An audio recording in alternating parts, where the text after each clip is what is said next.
Գիտեք, երբ հնչեց նշված բառը, որը չեմ ուզում կրկնել, հաշվի առեք, ես նույնիսկ նախընտրական քարոզարշավի ընթացքում այդ բառամթերքը չեմ կրկնել, փոխարենը դիմել էի վարչական դատարան, նշվածի վերաբերյալ կարգապահական պատասխանատվության միջոց կիրառելու ամբողջ կուսակցության դեմ, ինչպես նաև դատախազություն էի հաղորդում ներկայացրել։ Հետևաբար ես այդ արտահայտությունը հնչեց հենց այդ պահին նախագահողին Ռուբինյանին տեղեկացրեցի, որ պետք է ընդհատել այս խոսքը եւ ազգային ժողովի կանոնակարգ սահմանադրական օրենքով նախատեսված կարգապահական պատասխանատվության միջոց կիրառել, որը բայց չկիրառվեց։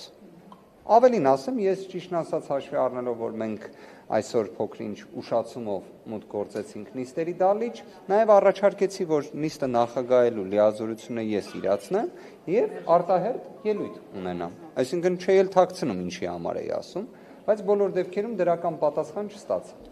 Ինչ վերաբերում է այսօր տեղի ունեցող իրադարձություններին եւ դրան 3 հենց նախորդած իրադարձությանը հարց ու պատասխանի շրջանակներում։ Ես ուզում եմ հասկանալ, թե քանի տարի է դեռևս կամ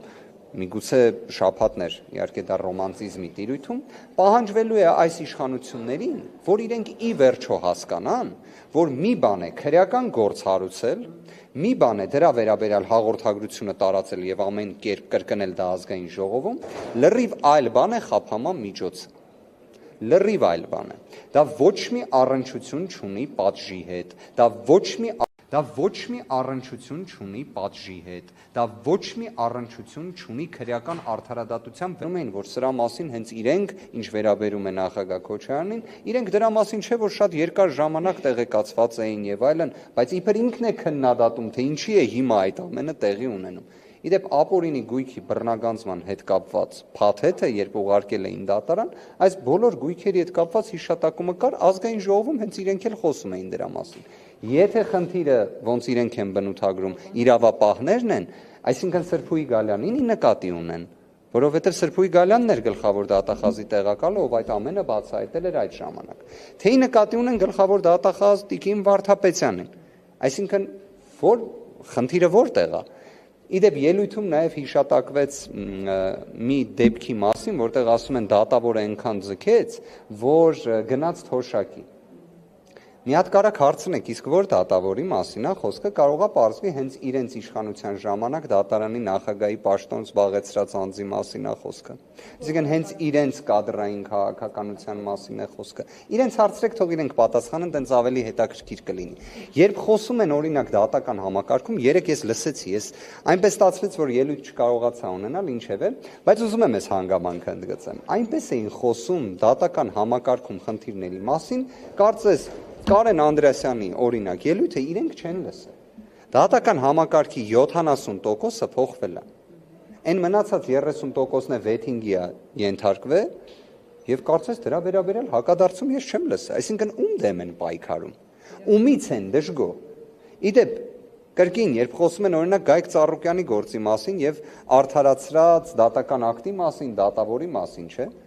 Մի հատ օրինակ դուք կարող եք հարցնել հակակոռուպցիոն դատարանում որևէ գործերով մասնակցություն ունեցող փաստաբանի, հարցրեք, թե այդ դատավորի վարկանիշը ինչպիսին է, կամ հենց այդ դատավորը հայտնի է ինչով։ Օրինակ իշխանահաճո որոշումներ կայացնելով, թե հակառակը։ Իդեպ այդ հայտարարությունից անցել է 3-4 ամիս, այդ դատավորը շարունակում է պաշտոնավարել։ Եթե հիշում եք, Նիկոլ Փաշինյանը շատ հստակ գնահատական էր տվել այդ դատավորի վերաբերյալ։ Եվ ամփոփելով մի բան էլ ասեմ, դրանից հետո եթե հարց լինի, սիրով պատասխանեմ։ Ամենակարևոր, այսպես կարմիր թելը, որը անցնում է, դա այս ծրագրի 2026-2031 տարեթվերն են։ Այս ծրագիրը նրա մասին է, որ Նիկոլ Փաշինյանը հավակնում է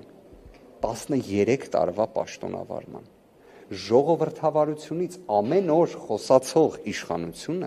13 տարվա պաշտոնավարման հավակնությունն է ներկայացրել։ 13 տարի պաշտոնավարելու ծրագիրն է ներկայացրել։ Օրինակ ԱՄՆ-ի հետ երբ հարաբերությունները սերտանում են, երևի թե ԱՄՆ-ի ժողովրդավարության մոդելից ինչ որ պատկերացում գալիս է, չէ։ Պատկերացնում եք ԱՄՆ-ում 3 դար նախագահի ինստիտուտ կա, որտեղ մեկ բացառություն է եղել 10 տարուց ավել պաշտոնավարելու, մեկ բացառություն։ Դա եղել է Ֆրանկլին Դելանո Ռուզվելտը։ Այսինքն Ֆրանկլին Դելանո Ռուզվելտը, ով երկրորդ համաշխարհայինում հաղթանակ տարավ, ով կարողացավ հաղթահարել սոցիալ-տնտեսական ամենամեծ ճգնաժամը ԱՄՆ-ի պատմության շրջանակներում, խախտեց սահմանադրական այդ մշակույթը, որից հետո իրենք սահմանության մեջ ամրագրեցին, որ այլևս ոչ մեկ դա չկարողանա անել։ Հիմա Նիկոլ Փաշինյանը, ով 8 տարվա ընթացքում 3 պարտություն է բերել, սոցիալ-տնտեսական որևէ խնդիր չի հաղթահարել, արտաքին քաղաքականության սպառնալիքներ է բերել, օկուպացիա է բերել Հայաստանի Հանրապետությունում մինչ օրս եւ դրա հաղթահարման ուղղությամբ ոչինչ չի անում, հայկական Ֆրանկլին Ռուզվելտն է, հա, միգուցե։ Այսինքն սա է ի վերջո տրամաբանությունը դառնում, որտեվ ես անկեղծ ուզում եմ հասկանամ, եթե մենք ժողովրդավարությունից ենք խոսում, ժողովրդավարության լավագույն մոդելը դեռևս ոչ մեկ դա չի երգել։ Դա ԱՄՆ-ի փորձն է։ Հիմա ԱՄՆ-ի փորձից խոսում ենք, մյուս կողմից 13 տարի պաշտոնավարման ժամկետ։ Վայր դրեք մանդատները եւ հեղափոխություն արեք, հանրապետության հրապարակը ձեզ է սպասում, ասաց վարչապետ Նիկոլ Փաշինյանը։ Եթե հնարավորություն ունենան, կարող ենք 2018 թվականի Նիկոլ Փաշինյանին հարց ուղենք, ինքը ինչի մանդատները չդրեց։ Ինչ որ խնդիր կար։ Չէ, բայց ինչի մանդատը վայր չէր դնում 2018 թվականին, այն որ նաև միտքը շարունակեց էլ, ես ուշադիր լսեցի այդ հատվածը, որ Գյումրիից էլ քայլելը բան իրանք բոլորը ցույց են տվել, բա ինքը ինչի են ժամանակ մանդատը չէր դրել։ Ինչ որ մի բան կա տարբերության, ես կարող եմ ձեզ մի բան ասել, դեռևս Հայաստանի Հանրապետության պատմության մեջ չի եղել այնպիսի կառավարության ծրագիր, որը ներկայացվել է վերջին 2 օրերին, թե հայ հասարակությունը ինչ գնահատական կտա ի վերջո այս կառավարության ծրագրին, կապրենք կտեսնենք, մի բան էլ կա, Հայաստանի Հանրապետությունում դեռ չի եղել իշխանություն, որը պաշտոնավարի այնքան, ինչքանի հավակնությունը ներկայացրել է Նիկոլ Փաշինյանը։ Ավելին,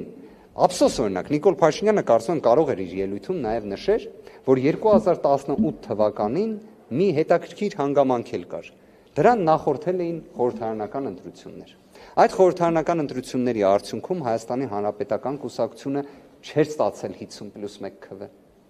Չէր ստացել։ 2026 թվականին էլ քաղաքացիական պայմանագիրը չի ստացել 50+1 քվ։ Ձեր գործընկերներից մեկին էր իդեպ ճեպազրույցի ժամանակ ասում էր, որն է ժողովրդի լեգիտիմության քվեն, այսինքն ոնց է դա չափվում։ Ասել էր, որ դա 50+1-ն է։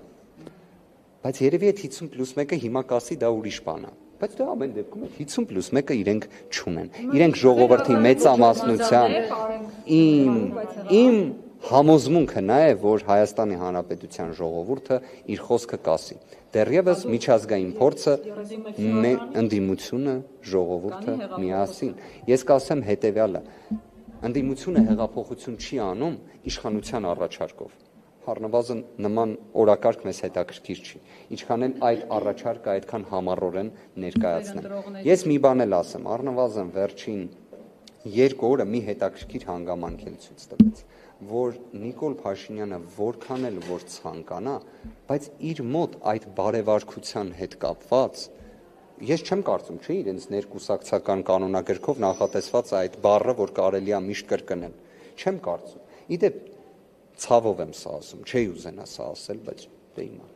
զինված ուժերում երբ այս դեպքերը լինում են, վստահ եղեք, այնտեղ ոչ թե իմ բառամթերքի խնդիրն է առաջանում, այլ այն ինչը որ ասեց, որ պետք է անի ընդդիմադիր առաջնորդների նկատմամբ, այդ բառամթերքը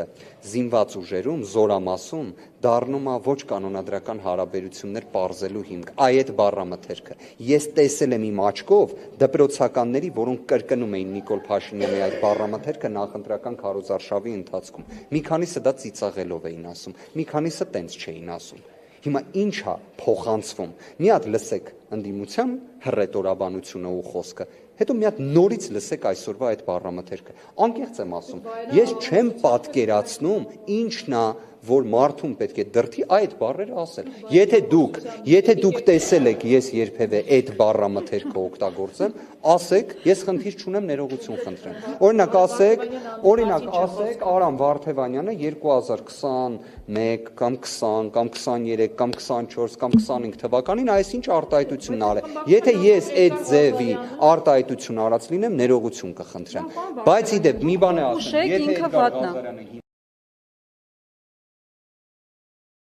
եթե Ես այդ ձևի արտահայտություն արած լինեմ, ներողություն կխնդրեմ։ Բայց իդեպ մի բան է ասեմ, եթե Էդգար Ղազարյանը հիմա վարչապետի պաշտոնն զբաղեցնում, հիմա գնամ հետը խոսամ, ասեմ չի կարելի, որովհետև կարծես թե ազգային ժողովի падգամավորը եւ գործադիր իշխանության ղեկավարը սահմանադրությամբ մի քիչ կարգավիճակի տարբերություններ ունեն։ Իդեպ սահմանադրությունն էլ որ ասում ենք, մինչ օրս հələ հարց է, չէ, առաջանում։ Մենք ինչ ենք հիմա քննարկում։ Մենք չպետք է քննարկելուց լինեինք ազգային ժողովի ձևավորումը, կառավարության կառուցվածքը, իդեպ, որով իրանք պետք է իրենց ծրագիրը իրականացնեն, չէ՞, ոնց որ պետք է մեկը մյուսին հաջորդի, ոչ թե նախորդի։ Բայց դե սա է։ Անշուշտ կանենք, դեռ կարող է քաղաքացիական պայմանագիրն է, կառավարության այս ծրագիրը այս ելույթից հետո որոշում է, որ կողմ պետքա չքվեարկի։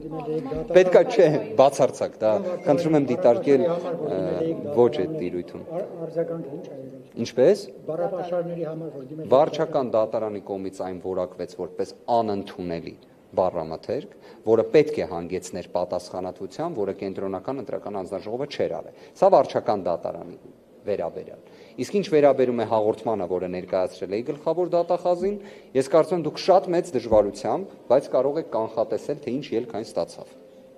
Այսինքն քրեական գործ իհարկե չհարուցվեց, բայց ես կարող եմ ձեզ իրավական, երբ փաստաբան էի դրա կարգավիճակից ելնելով խորհուրդ տամ։ Եթե դուք այդ բառերը կրկնեք, դուք, այն նաև դուք, ձեր դեմ քրեական վարույթ կհարուցվի։ Եվ ավելին, դուք կկալանավորվեք։ Հետևաբար, եթե դուք ՔՊ անդամ լինեք, կարող է չհարուցվի, բայց կարող է։ Այ եթե վարչապետի պաշտոնն եք զբաղեցնում, հաստատ գործ չի հարուցվի, ՔՊ անդամ լինելը կարող է ձեզ օգնի, բայց կարող է։ Այսքան։ ասացի, որ անգամ այս գործը, հա, պարոն Քոչարյանների դեմ հարուցված, որով փաստորեն ներգրաված է նաև Սերժ Սարգսյանը, Մամուլից եմ տեղեկացել այդքանը։ Այո։ Մանրամասներին չեմ տիրապետում առնվազն կրկին, երբ կա